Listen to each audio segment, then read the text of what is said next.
You ask Tiger to solve. This deals with linear equations with one unknown. The final result is x equals -5. Let's solve it step by step. Group all x terms on the left side of the equation. Subtract 3x from both sides.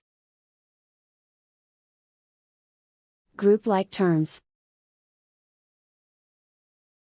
Simplify the arithmetic. Group like terms. Simplify the arithmetic.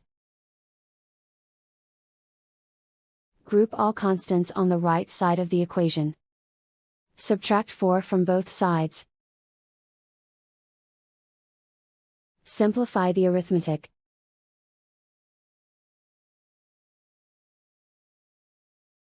Isolate the x. Divide both sides by 2. Simplify the fraction.